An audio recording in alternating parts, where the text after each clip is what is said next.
Sud Radio, la petite philo de l'été, Vincent Cespedes. Il arrive sur nos violons. Bonjour Vincent Cespedes.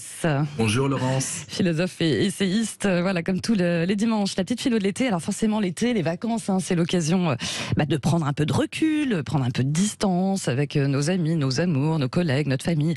Quelque part, est-ce que c'est l'occasion de réévaluer nos relations, même si la notion de réévaluation, il y a un côté comme ça un petit peu chiffré?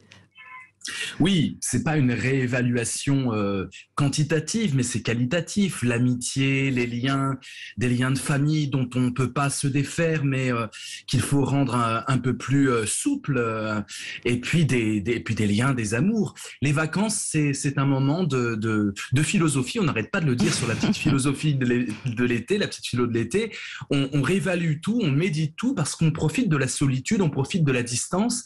Et effectivement, on fait le bilan un peu critique des nouvelles relations de l'année et puis des choses qui nous encombrent parce qu'on peut être très encombré relationnellement. Ouais, très encombré. D'ailleurs, il peut y avoir aussi pas mal de vacances de cohabitation familiale ou amicale qui virent en cauchemar aussi.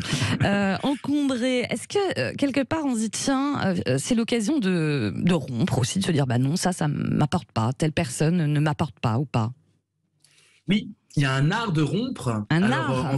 Ah oui, il y a un art de rompre et c'est ce qu'on n'apprend pas. Enfin, c'est ce que la vie nous apprend et ça dépend de tellement de paramètres profonds. Est-ce que pour nous les relations c'est essentiel? Est-ce qu'au contraire on a peur de l'autre? Il y a beaucoup de gens qui ne le savent pas mais qui ont peur des autres et qui doivent faire avec cette peur-là, cette peur du lien, cette peur d'être disponible aux autres, cette sensation qu'on peut avoir de se sentir bouffé par les autres. Oui, dépendant.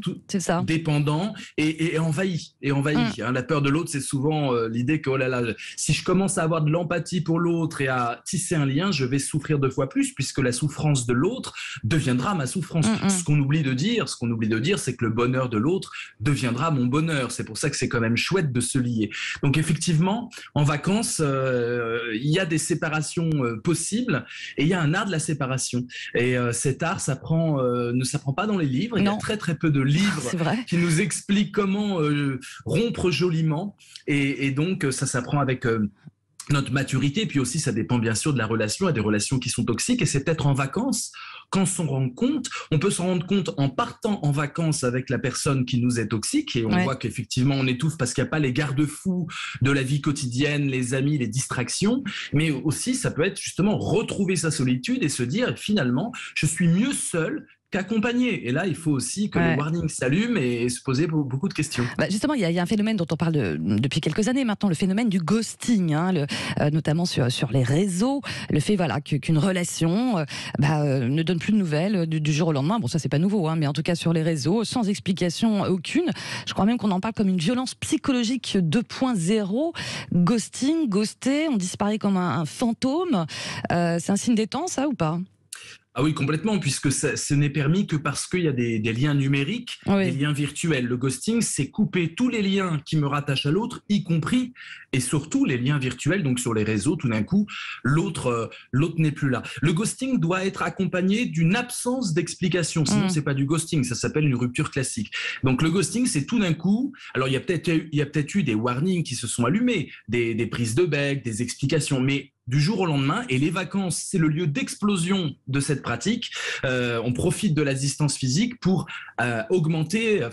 permettre la distance connective, et c'est très violent effectivement. Ça peut être nécessaire, encore une fois, si l'autre est toxique et ne comprend pas comment changer sa conduite, comment changer son comportement avec moi.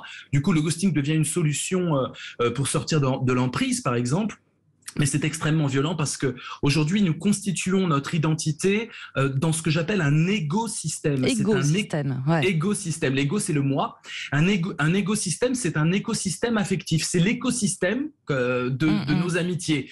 Et les réseaux permettent ça. Et le ghosting, c'est un arrachement violent de quelqu'un de mon écosystème. Alors pour nous qui avons plus de 30 ans, on va dire, c'est pas tellement grave parce que pour nous l'amitié se situe dans la vraie vie. Mais pour les jeunes, Pour les jeunes, d'ailleurs, c'est une pratique assez de jeunes, hein, souvent. Ouais. Pour les jeunes, c'est terrible parce que leur écosystème constitue leur identité. C'est la grande révolution cybermoderne. C'est qu'aujourd'hui, les jeunes, à travers les réseaux, eh bien, constituent leur image d'eux-mêmes à travers cet écosystème, cette communauté virtuelle d'amis. Et ça peut être très violent parce qu'un ghosting, lorsqu'on a un écosystème identitaire, ben, c'est une partie de vous qui part, tout simplement. C'est ça, une partie de nous à plusieurs, quoi, en fait.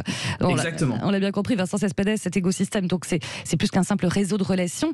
Est-ce que c'est une réponse aussi à la crise, sans être bisounours, j'ai envie de dire, mais une façon de s'entraider par ces temps difficiles aussi? Exactement. Alors, l'écosystème, c'est pas le réseau. Vous avez raison de le souligner. Le réseau, tout le monde sait que c'est quand même important dans la vie d'avoir un réseau de relations. On n'est pas obligé d'être dans des liens forts, affectifs. Il faut l'entretenir. L'écosystème, c'est affectif. Voilà. Et ça, c'est très important de voir que on avait le système D jusque-là, la débrouille, la démerde. En temps de crise, le système D, il a fait ses preuves. Hein. On fait comme on peut au jour le jour. Puis maintenant, il y a un nouveau système de débrouillardise. C'est le système, on peut l'appeler le système E, le système écosystème. L'écosystème est un système D finalement. Les amitiés que l'on crée permettent de survivre, permettent d'avoir des liens extrêmement forts, des liens virtuels. Et donc, ce que l'on voit, c'est que parfois, dans cet univers d'entraide, eh ben, il y a des choses qui nous plombent. Et là, l'art de rompre, c'est rompre en cohérence. Ça veut dire tout simplement dire, j'ai vécu un beau morceau de vie avec cette personne. Maintenant, je mets un couvercle, un beau ruban, et je le range dans ma bibliothèque à souvenirs. et c'est un art important. Nous avons que 24 heures et 7 jours par semaine et 24 heures par jour.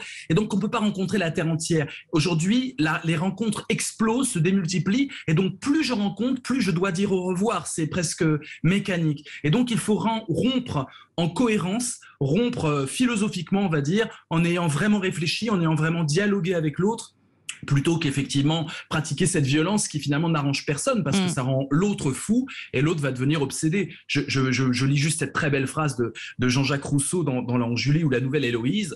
On a beau fuir ce qui nous est cher, son image, plus vite que la mer et les vents, nous suit au bout de l'univers. Donc voilà, rompre en cohérence, c'est dire au revoir à des personnes qui ne nous sont plus chères. Le ghosting, c'est parfois rompre avec des gens qui sont encore chers et on devient hanté comme un fantôme, hanté par l'autre. Et ben voilà, on va finir avec ces jolis mots de philo qui, à mon avis, vont faire cogiter un petit peu nos auditeurs. La rupture cohérente, on va réfléchir à ça. Hein, vous rompez souvent de façon cohérente, vous, Vincent Cespedes? On essaye. On essaye. Ah oui, entre la théorie et la pratique. Voilà. C'est ça. Le drame de nos vies. Et voilà. Et je rappelle quand même que vos conférences sur la cohérence, justement, sont mises en ligne.